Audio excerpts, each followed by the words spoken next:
mga master. First strike. First catch natin ngayon dito sa spot.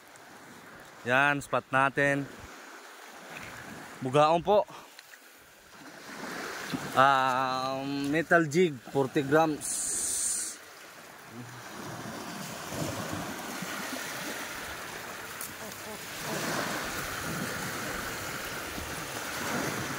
Yan, pangalawang huli natin mga idol.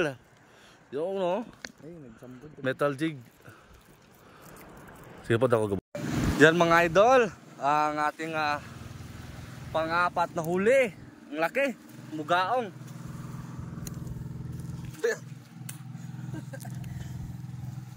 Mugaong sa port cuts natin. Laki to guys.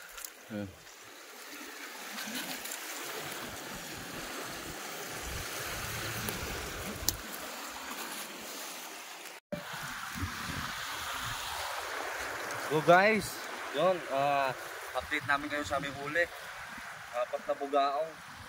Setup namin, Pioneer 862, tapos metal jig na 40 grams. Shimano Maribel 5000 series. Yun. Ito lang yung huli namin guys. Alright.